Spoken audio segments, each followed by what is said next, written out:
Welcome back to the Podcast Playground. Our newest podcast is The Best Podcast. Join Jay Carter and Mivita Best on The Best Podcast, where the dynamic duo brings you their insider secrets to everything wonderful. Now Jay and me dive deep into the top 5 everything, from the latest cell phones to affordable wines that won't break the bank. So tell a friend, you've found The Best Podcast, where every recommendation is a gem waiting to be uncovered. Tune in weekly for your dose of excellence. Today, we're cutting through all that endless feed noise, the repetitive algorithms, and that public performance pressure you get on platforms like Facebook and X. Right. We're going to explore what our sources are calling the next social frontier. It's a great term for it. Our mission is pretty simple. What comes after these centralized giants? We've been looking at sources detailing, over a dozen alternative social media platforms? Yeah, about 12 or 13. And they're not just surviving, they're really poised for major growth by 2026. And the shift isn't just about finding a new place to post things, is it? It's about users demanding, better privacy, more authentic community. And just escaping the algorithm, that crushing weight of algorithm-driven noise and centralized corporate control. So what's the big insight here? The so what? Well, the landscape is fundamentally moving away from platforms built for, say, public performance and mass audience reach. Okay. And it's moving towards spaces that are more human-centric. This is an intentional structural evolution. The focus has shifted, and it's shifted drastically toward niche communities, greater user control, and prioritizing intimacy over just broadcasting. So if you're preparing for a meeting, strategizing content, or you're just curious about where the internet is going, understanding this pivot is key, from global to personal. Exactly. Okay, so let's unpack this revolution. Let's start with the alternatives that are directly challenging the old guard of microblogging. We're going to dive right into the decentralized feed revolution. Sounds good. The elephant in the room, or maybe the calm new competitor, is Threads. Right. It absolutely exploded onto the scene in 2023.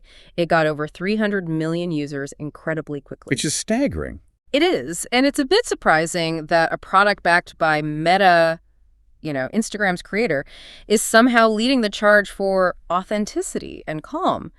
How did they manage to shed that Facebook and Instagram baggage so fast? Well, what's fascinating here is that even though Threads is backed by a giant, its initial growth was driven by this powerful desire for something simpler. Friendlier. Exactly. Simpler, friendlier experiences, especially as an alternative to the chaos happening elsewhere. Threads cut through the clutter by just prioritizing genuine conversations, a clean interface, and real community interaction. The sources kept calling it refreshingly calm. They did. And that successful anti-noise appeal just shows that users are willing to flock to a centralized platform if that platform promises to dial back the aggressiveness and, frankly, the toxicity of its predecessors. But the real structural shift is happening in the truly decentralized spaces. For sure. Let's look at 2 platforms defined by user control over the platform itself, starting with Bluesky Social. Right, the text-based microblogging platform. Which positioned itself directly as an alternative to X. When you look at it, the interface feels incredibly similar to, the classic Twitter layout. It does. It feels very familiar. But the sources highlight its core appeal is offering features from before all the chaotic takeovers. Things like powerful content filters, greater feed control, and a commitment to operating without aggressive ads. It's essentially a promise of nostalgia packaged with, future-proof autonomy. Exactly. And Bluesky operates on an open source framework, right, using the AT protocol. Yes, with full transparency for its users. The goal is explicitly to break free from that traditional corporate-controlled walled garden model. So what does that mean for you, the user? Open source means the platform's code is publicly available. It is. And if the main service ever fails or, changes policies in a drastic way, the community can still maintain access and even fork the project. It embodies that profound desire for user autonomy. Autonomy over what you see and who moderates your space. Precisely. And that desire for structural control takes us right to Mastodon, which is, I guess it's the veteran of the decentralized movement. It is. It originated in Germany, and its structure is the key difference. Instead of one massive server, it operates through independently managed servers. They're known as instances.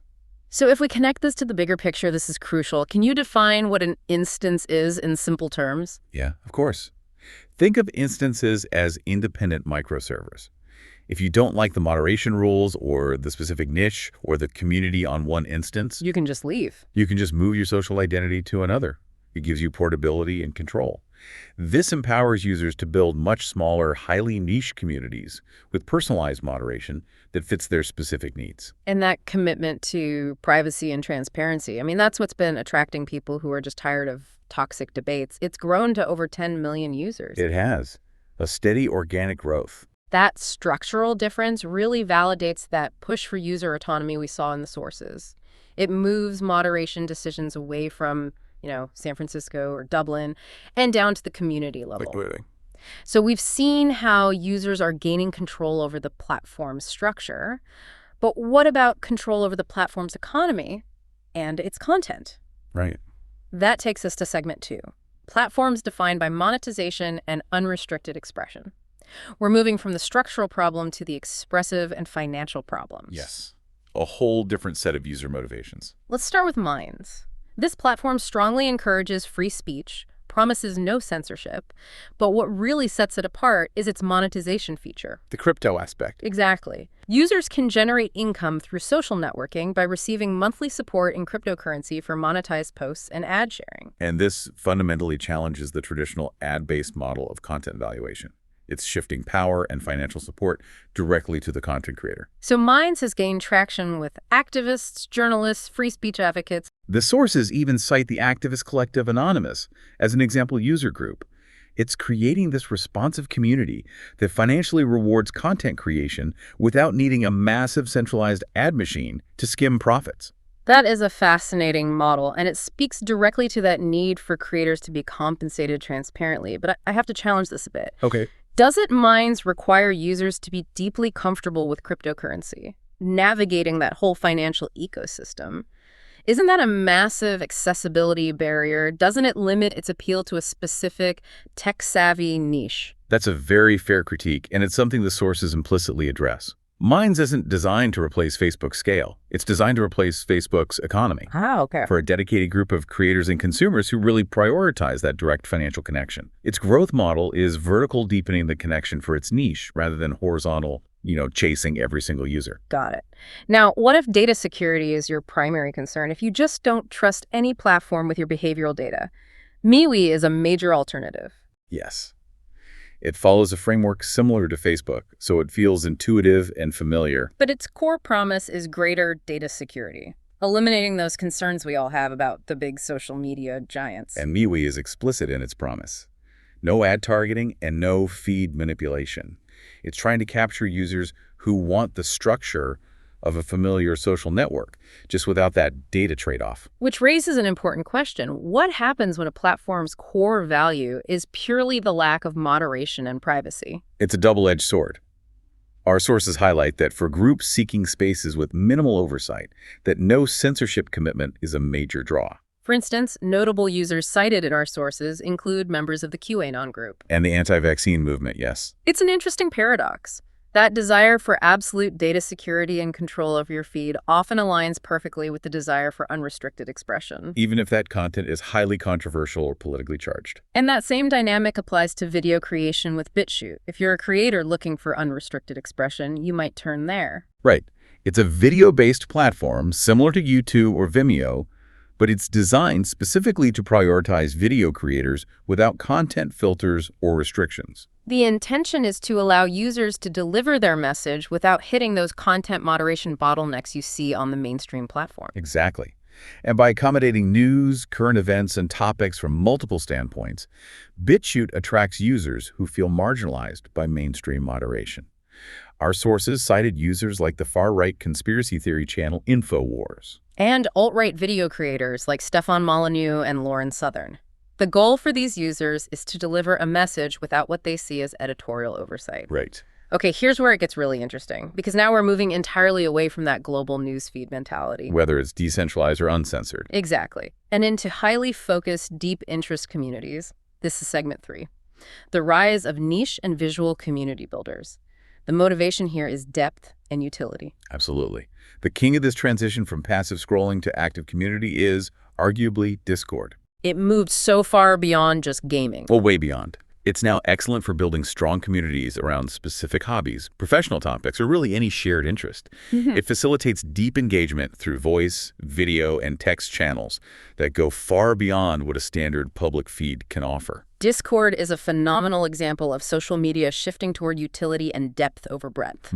You join a Discord server because of a specific, defined interest like collecting rare stamps or advanced Python programming, not just to follow the masses. It's about being an expert among peers, not just a performer for strangers. And we're seeing that deep specialization in visual platforms, too. Take Lemon8, which is often called TikTok's sister app. Since both are owned by ByteDance, right? Yeah. It combines the image-centric features of Pinterest and Instagram, but it narrows the focus entirely to lifestyle content. It's so intensely curated. Lemon8 organizes everything into 7 core categories: fashion, beauty, food, wellness. Fitness, travel, and pets. This is a direct response to that frustration users feel when Instagram's algorithm just serves up completely random content. Lemon8 gives you back that editorial control. It centers on aesthetic photo grids and built-in editing tools for sharing tips and tricks. It's like Instagram, but narrowed down to actionable lifestyle content. For sure. And for pure professional utility, you have Dribbble. This one is tailored specifically for creatives, supporting over 16 million of them across 195 countries. Its function is pure professional networking. Designers showcase portfolios, they get constructive feedback, and they can browse a job board for available talent. What's fascinating here is how it's redefining how brands source images and how designers find work. It's professional utility disguised as social media. And you mentioned Dribbble, but the sources also point to IM, which uses German technology to let over 8 million creators share and sell images, connecting directly with brands. So the social component is really just facilitating a clear professional transaction. Exactly. If your goal is B2B professional networking in the creative field, the sources point directly to Dribbble as the essential utility platform. We can't ignore the rise of highly specific and local niche apps either. Letterboxd, for example. It's the go-to for film enthusiasts. Absolutely. Over 12 million users. It's a community dedicated to compiling, reviewing films, and connecting users based on similar cinematic preferences. It turns a passive activity into a social hobby. And then there's Nextdoor, which is all about hyperlocal social engagement. Right. Think of it as a close-knit Facebook group, but specifically for homeowner associations, neighborhood schools, and local communities. It lets you have social interaction without the overwhelming scale of larger networks. I read one source that joked, Nextdoor is where people go to post about misplaced Amazon packages. And passive-aggressive notes about hedge height. Yeah, I saw that one too. But that hyperlocal focus is why our sources cite brands like Costa Coffee, Thesis, and Feeding America using it. It's incredibly effective for local businesses and service providers because it offers highly targeted marketing in a space where users are actively seeking local information. Right. And to wrap up this niche section, there are platforms focused purely on authentic sharing with friends and family, moving completely away from public performance. Apps like Retro, Locket, which is widget-based, and Be Real. They all focus on small-scale, genuine interaction, putting the focus back on intimacy with a close circle, not broadcasting to the whole world. And that small-scale authenticity is also a huge draw for High Social, which appeals really strongly to Gen Z and millennials. It champions creativity and self-expression by blending elements from Instagram, X, and Tumblr. But the key is that it ensures users get a chronological feed, high customization of their profiles. And zero pressure to chase trends. It feels like a cozy, welcoming atmosphere designed for hanging out with friends, avoiding that pressure cooker of performance metrics. So what does this all mean? We've covered everything from decentralized text networks like Bluesky and Mastodon, which seek structural control, to monetization engines like Minds, which seek financial and expressive freedom. all the way to hyperlocal platforms like Nextdoor and aesthetic lifestyle apps like Lemon8, which are all about utility and depth. The sources clearly show that the digital landscape is being reshaped by alternatives that prioritize niche interests, less noise, more security, and decentralized models. And the final key takeaway for you, the learner, is that the biggest shift is leaving behind these massive social media sites for something new, something more down to earth. Right. So when you're selecting a social network going forward, you absolutely must consider its features, its accessibility, its security, and most importantly, the specific community it fosters. Yeah. Rather than just its overall size. The market is fracturing based on user motivation.